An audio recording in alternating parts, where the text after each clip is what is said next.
aren't many. Even if you drive all the roads in Waterton and take this boat ride, you do see more than the average person that only drives the roads. But if you go out and do some hiking, you'll see even more, and you'll have more opportunities to see wildlife.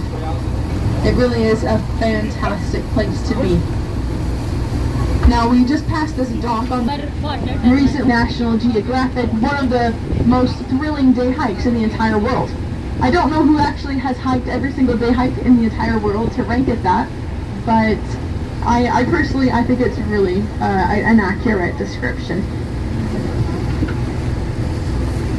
Now, you might wonder what makes it so thrilling, but this hike I will let you know how thrilling it is. But you first start on a shuttle. So the shuttle, it takes you across the lake, 3 hours up and then around 3 hours down. So it is an all-day hike, and then we pick you up at 3:30 or 5:30 depending on when you finish.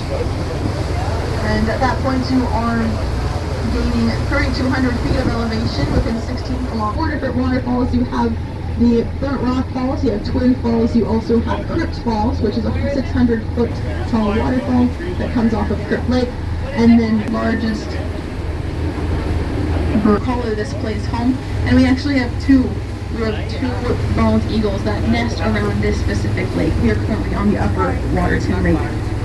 And then the bald eagles here, they've been here for over 15 years, and they continue to been dated older than that is something called stromatolite.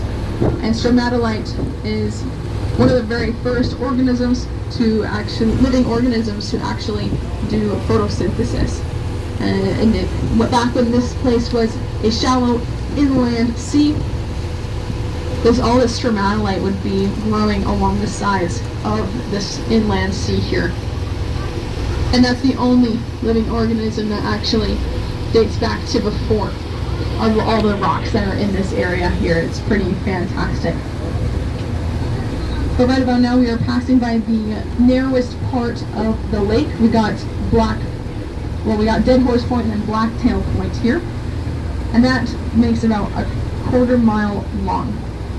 There are some deeper ones, but this one has not been affected by humans or anything like that, which I personally think it's a little bit better in that way. The fact that it is all natural.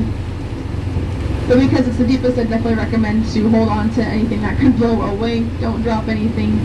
Keep a hold of your hats, sunglasses, toupees, wigs, small children, all Steve. Unless you really want to go scuba diving. But honestly, you're not even going to find any of your belongings if you drop them down here. Even if you go scuba diving, because it is incredibly dark. There's no light at the deepest spot, and the pressure is just ridiculously high. So I would not recommend it unless you wanted to go scuba diving in Emerald Bay. There's actually a boat in Emerald Bay where we actually left from. There's a boat that has been sunk at Emerald Bay there, and that's because it actually was the boat that transported wood to and from the sawmill before this was a national park. And the sawmill was actually located right at this bay that's on the right behind us. It's called Sawmill Bay.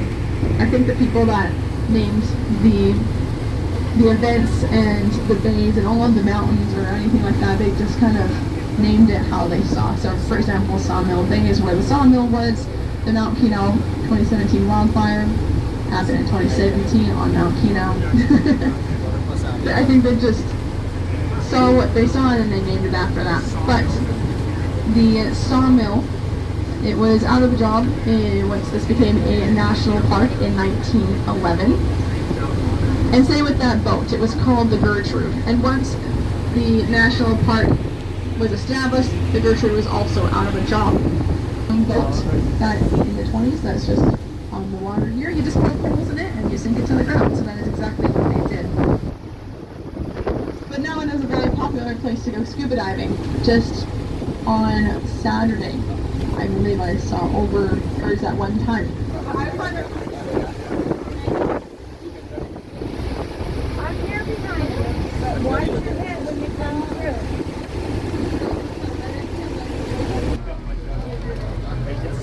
And And then on the right of us, you'll see, just in a quick 30 seconds, 2 markers or obelisks that indicate the international boundary, as well as a cut line that goes all the way to the west coast. So it's about 20 feet in width, and then the west coast, well, this one goes all the way to the west coast, straight along the Fuca, Washington, B.C. coast, and then the east side goes all the way to Lake of the Woods, Ontario, all the way to the west, or all the way to the east. They go by hand, and they cut all of this by hand, and they spend an entire summer doing so. So they go out and they have their tools, or brush cutters, axes, chainsaws, and they go out and hike and cut while they hike.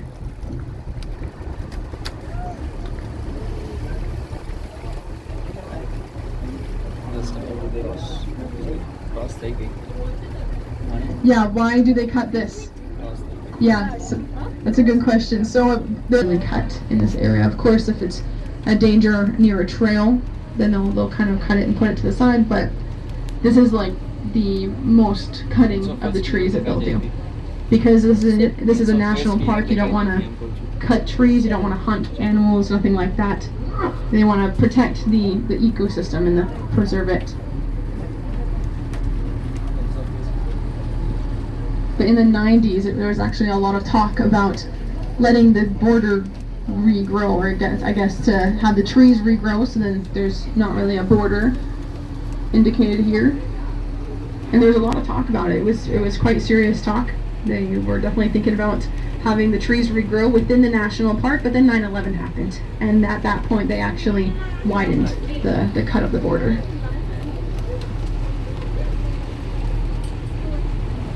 Now we're just in Boundary Bay here, and here we have the beautiful Boundary Creek, and this comes straight off the Herbst snowfield, which is just on the other side of the valley.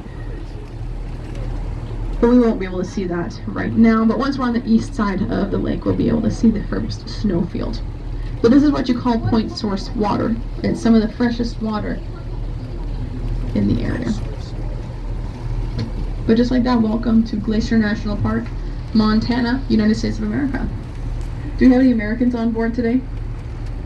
A good chunk of you. That's awesome. Welcome home. Kind of. America's a big country, but... And then we have the Miss Waterton just on the left of us.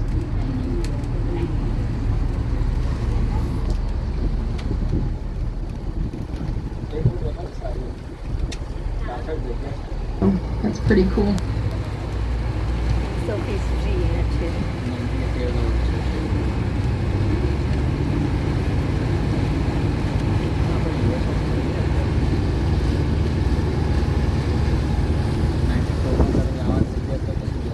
More south, kind of in the 1 o'clock position from the front of the boat here, with the mountain with the multiple peaks, or the multiple pinnacles. That is called the Citadel Peaks of Porcupine Ridge.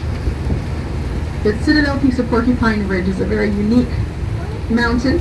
It was actually made from 2 different glaciers moving against each other and creating what we see today. That's what's called a glacier arête. 2 different glaciers moving against each other, carving out what we currently see today. The native name for that mountain is actually Tanoxis, and that means needles touching the sky. Every single one of these mountains actually used to have its very own native name, but since the European explorers came through here and mapped out the area themselves, they didn't take time to learn the indigenous names for these mountains. So now we just have names like Basel, Richards, Olson, nothing really too interesting. But for example, the mountain on the very left of us in this valley with the red rock, that is called Mount Mishiwabin. Now Mount Mishiwabin is one of the few mountains that is still referred to by its native name by everybody. And Mishiwabin means beautiful dawn. And then this valley here is actually named after Waterton, Sir Charles Waterton, who studied birds. The guy that named this park was not Waterton himself. Waterton himself has never actually been to this area before. But the guy that named this place, his name was Blackiston. And after he named this park Waterton, Blackiston went ahead and named the tallest mountain after himself. So the tallest mountain in Waterton Park is Mount Blackiston. That stays at around 9,000 feet. But the native name for this valley is Paktomaxikimi, and that means inner sacred lake. The Waterton National Park area and the Glacier National Park is incredibly sacred to the indigenous people in this area. The indigenous people is the combination of the Siksika as well as the group, the Kainai or Nation, as well as the Blackfeet in Montana. And so all of these groups, they make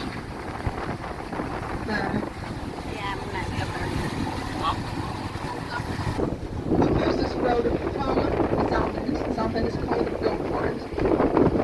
And the closest road from Goat Pond is 50 kilometers or 32 miles. But no road goes to Goat Pond. The only way to get there is by boat or by hiking trails. So there is a hiking trail that goes from Waterton all the way to the south of the lake. This lake is 7 miles long or 11 kilometers. The hiking trail itself is about 14 kilometers. That trail, that Shoreline trail, is actually the very start of the Great Divide Trail. So that trail goes from Waterton all the way to and past New Mexico. But on the left of us, on the right of us, and it's on the very left of our view, that's Goat Pond Ridge, the Flat Ridge. And then on the right, a little bit more south of Goat Pond Ridge, it kind of looks like this mountain kind of looks like a pyramid, very triangular, and that is Mount Cleveland. And Mount Cleveland is the tallest mountain in the Waterton Glacier International Peace Park. And that sits at 10,466 feet. On the right of that, a little bit more south, there's a couple of peaks that look like dorsal fins on a shark. That is called the Stony Indian Peaks. Sí,